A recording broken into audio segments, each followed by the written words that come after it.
Shalom et bon retour sur Israël Chromaline. Aujourd'hui, nous sommes venus découvrir la tombe de Benjamin, le fils de Jacob et Rachel, et découvrir si ce tombeau est authentique ou faux. Nous découvrirons pourquoi les ossements de Benjamin ont été retirés de son tombeau d'origine et emmenés dans des terres lointaines. Et nous verrons aussi comment la génétique et les recherches modernes nous aident à comprendre la génétique de Benjamin et comment elle a pu influencer la victoire d'Israël lors de grandes batailles et guerres. Alors, si vous êtes prêts, commençons.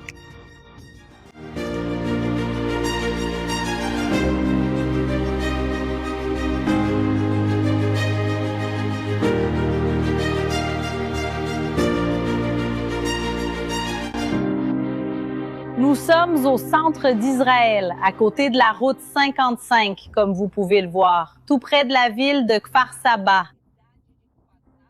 Et nous sommes venus ici pour découvrir la tombe de Benjamin. Mais qui était-il?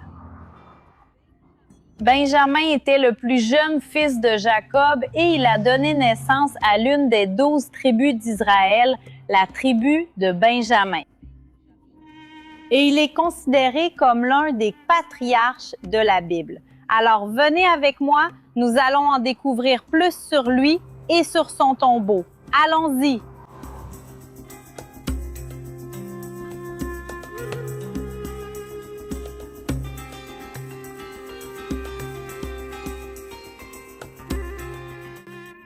Peut-être que certains d'entre vous se demandent déjà comment il se fait que le tombeau de Benjamin se trouve en Israël, dans ce qui, à cette époque, était connu sous le nom de Canaan. Après tout, nous connaissons l'histoire biblique. Benjamin descend en Égypte avec ses frères lorsqu'il y a eu une grande sécheresse et famine ici dans le pays. Et il part en Égypte et lui ainsi que toute sa famille sont accueillis par Joseph, son frère, qui avait alors été choisi comme gouverneur en Égypte. Et Benjamin va vivre toute sa vie là-bas. D'ailleurs, la Bible nous raconte sa descendance en Égypte et plus tard, sa descendance est devenue esclave en Égypte. Et bien que la Bible ne nous dise pas comment, quand et où Benjamin est mort, tout, absolument tout, indique qu'il est décédé en terre d'Égypte. Alors, si tout indique que Benjamin est décédé en terre d'Égypte, cela veut-il dire que sa tombe, ici en Israël, est fausse? Pas si vite! Nous n'avons aucune trace biblique, historique ou archéologique de membres de la famille de Jacob ou de ses descendants enterrés en terre d'Égypte. Bien au contraire, toutes les sources dont nous disposons indiquent que les ossements des patriarches ont été transportés de la terre d'Égypte vers Canaan. Ils tenaient absolument à être enterrés ici, dans la terre promise, comme dans le cas de Jacob qui demande avant sa mort que son corps soit emmené en terre de Canaan pour être enterré dans la caverne de Macpéla, aux côtés des autres patriarches et matriarches. Et afin que son corps puisse être transporté lors de ce long voyage, il a été embaumé par les Égyptiens. Oui, il y a de fortes chances que notre patriarche Jacob ait été momifié. Et pas seulement lui, la Bible nous raconte aussi que le corps de Joseph a été embaumé, c'est-à-dire momifié, et emporté par le peuple d'Israël lors de l'Exode. Et dans le livre des Actes, Étienne dit que Jacob et nos pères ont été amenés pour être enterrés dans le pays de Canaan. Il laisse entendre qu'il s'agit de bien plus que simplement Jacob et Joseph. Et à travers tout ce que nous avons dit, nous comprenons qu'il y a une grande probabilité que Benjamin ait réellement été amené pour être enterré dans le pays de Canaan. Et ici, à nos côtés, nous pouvons déjà voir la tombe de Benjamin. Mais maintenant, entrons et voyons si c'est vraiment la tombe de Benjamin. Allons-y.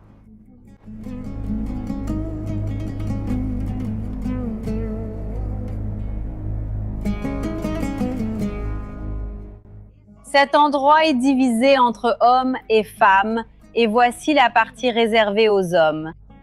Et ici, devant nous, nous voyons la délimitation du tombeau et nous pouvons constater que nous sommes ici seuls, précisément à cause de l'heure à laquelle nous sommes arrivés.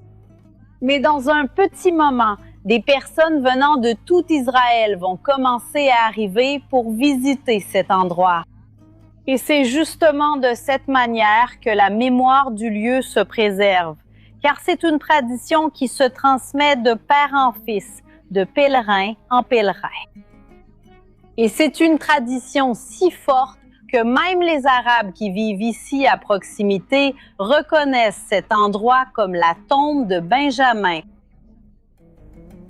Et maintenant, nous allons faire le tour du sépulcre et entrer de l'autre côté, dans l'endroit principalement réservé à la prière des femmes. Allons-y!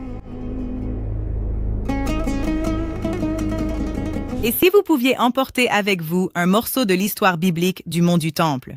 Chaque jour, je marche dans ces rues anciennes. À Jérusalem, la foi n'est pas seulement un souvenir, on la ressent. Vous pouvez désormais la tenir en main. Dans les années 1990, des archéologues ont récupéré de la terre du site de l'ancien mont du Temple lors du projet de tamisage du mont du Temple. Ceci est un lien vivant avec l'histoire biblique, juste ici dans mes mains. Temple Mount Swell est la seule entité autorisée à vérifier et certifier son authenticité. Chérie, c'est mon cadeau de mariage pour toi.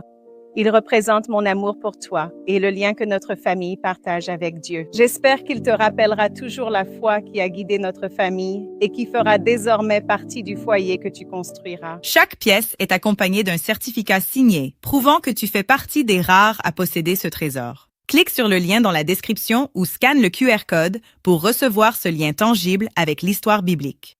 Pour mes abonnés, où que tu sois, la livraison est entièrement gratuite. Shalom. Et maintenant, revenons à la vidéo.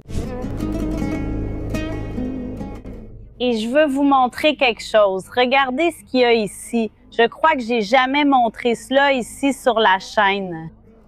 Alors, ouvrons ce que l'on peut appeler ce compartiment et ce que l'on voit à l'intérieur, ce sont des bougies. On voit cela couramment à côté des sépulcres de personnages bibliques, de personnes historiques importantes ici en Israël.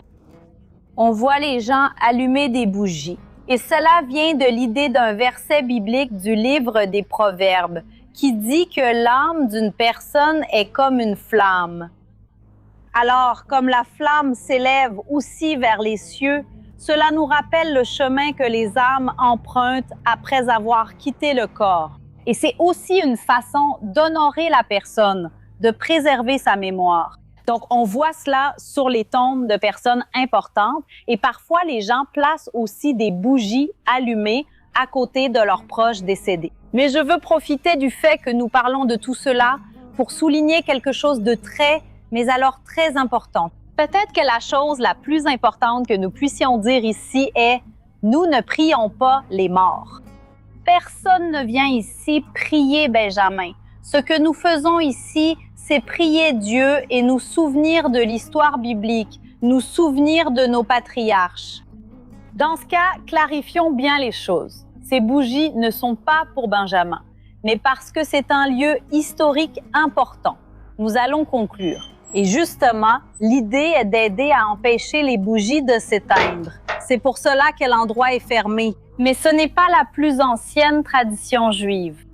Si l'on remonte au temps biblique, en réalité, la tradition que les gens suivaient habituellement pour les sépulcres était de placer une pierre dessus. Vous pouvez voir cela encore aujourd'hui dans les cimetières juifs du monde entier. On voit les sépulcres et, dessus, des pierres. Et l'idée a un aspect symbolique et un aspect pratique. L'aspect symbolique, c'est que la pierre est quelque chose qui n'a pas de valeur matérielle. Et, pour cette raison, on ne peut pas différencier qui est riche, qui est pauvre. Au cimetière, tout le monde est égal. Toutes les pierres tombales sont généralement de la même taille. Il n'y a ni riche ni pauvre dans le monde à venir. Il y a aussi la question de marquer la visite, de montrer l'affection. Quand on va voir un être cher, on laisse une pierre pour marquer « Regarde, je suis venu ici, je me souviens de cette personne ». Et la dernière raison est une raison extrêmement pratique et importante. À l'époque biblique, la personne était généralement enterrée et on plaçait une pierre dessus. Mais avec le temps, les siècles, les millénaires, souvent la pluie tombait, le vent soufflait et commençait à détruire les sépulcres. Alors les gens, en allant jusqu'au sépulcre et en mettant des pierres dessus, c'était une façon de le renforcer physiquement, de garantir que la mémoire de la personne reste vivante, aussi à travers le tombeau de la personne, qui ne disparaisse pas simplement au fil des siècles. Et on voit que cela a fonctionné dans de nombreux endroits.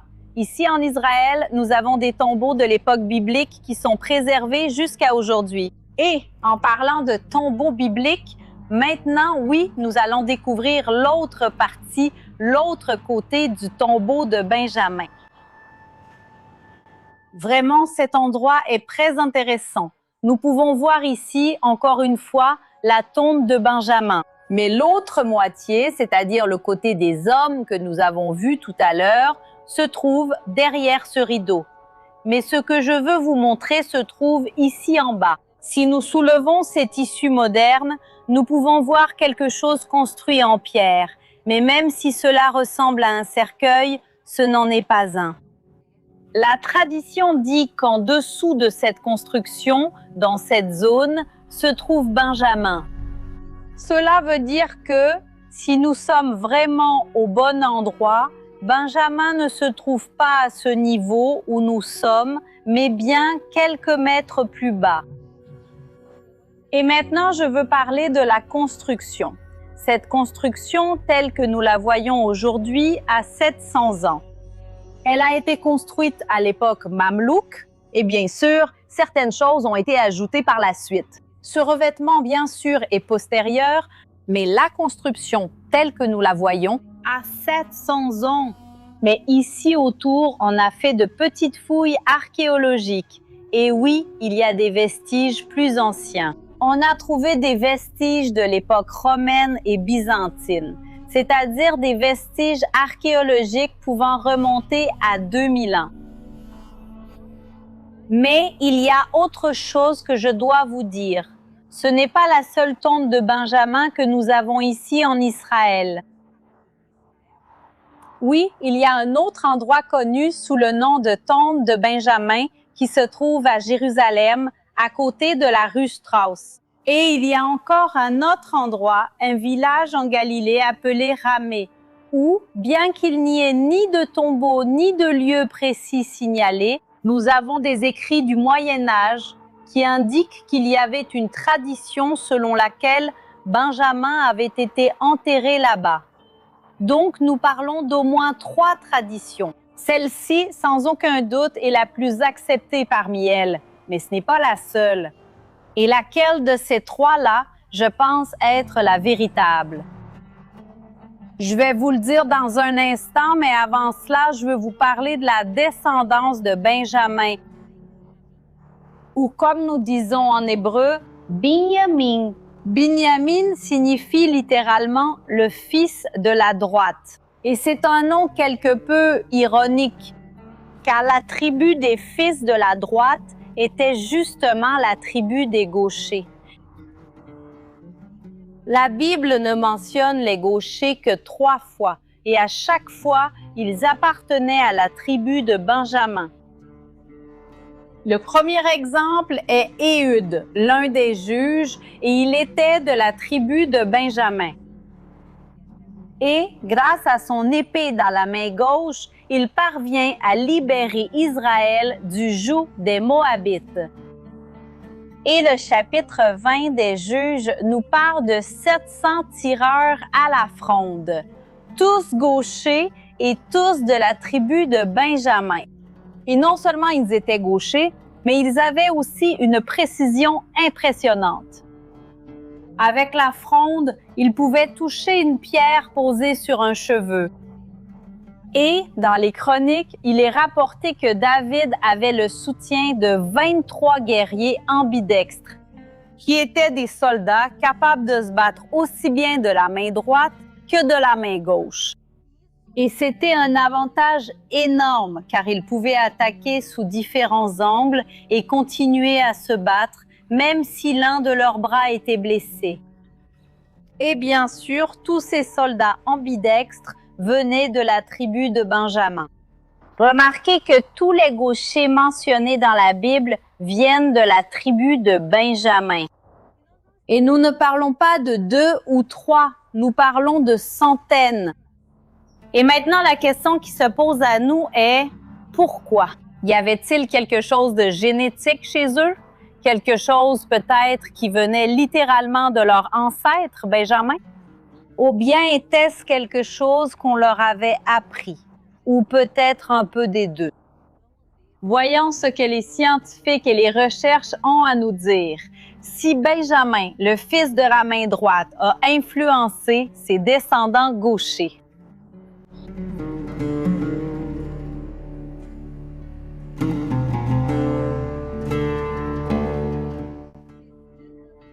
des recherches modernes indiquent que la latéralité, c'est-à-dire être droitier ou gaucher, a un composant génétique clair, mais aussi l'influence de facteurs environnementaux, comme par exemple l'éducation.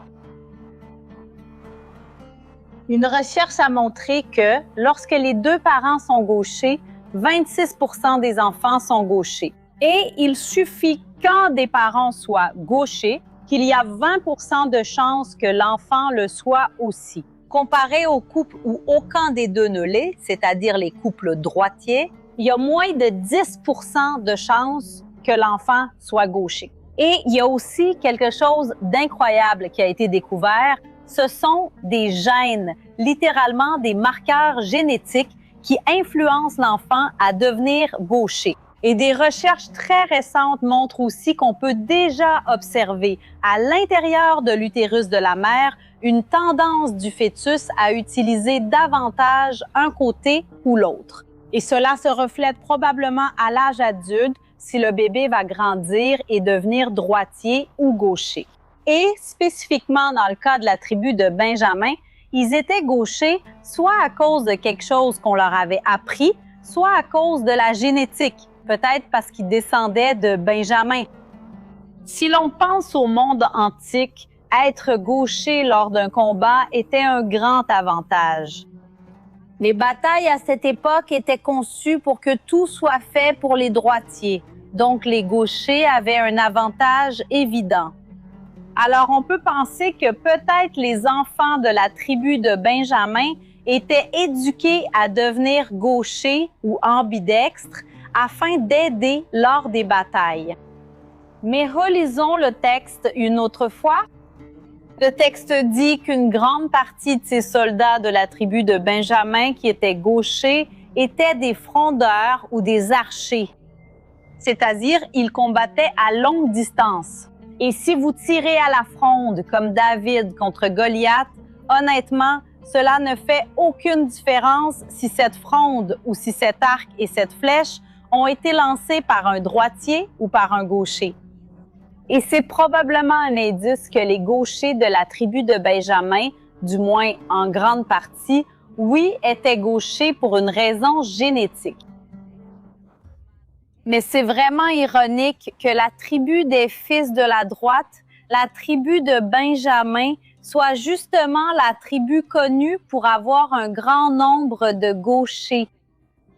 Mais peut-être que c'est quelque chose de génétique qu'ils ont hérité de leur patriarche Benjamin. Et maintenant, nous devons répondre à la question la plus importante de la journée. Est-ce vraiment la tombe de Benjamin ou est-ce l'une des autres? Et la réponse personnelle que je peux vous donner, mon avis, c'est « j'ai mes doutes ». Parmi les théories que nous avons, la plus probable, à mon avis, c'est vraiment celle-ci. Mais je ne suis pas encore convaincue que ce soit l'endroit avec 100% de certitude. Oui, nous avons de l'archéologie ici, mais une archéologie vieille de 2000 ans. Et Benjamin a vécu il y a un peu plus de 3000 ans. Donc, nous avons besoin d'une archéologie plus ancienne. Et la seule façon de prouver, c'est de faire des fouilles archéologiques. Je peux vous garantir qu'elles ne seront pas réalisées à cet endroit.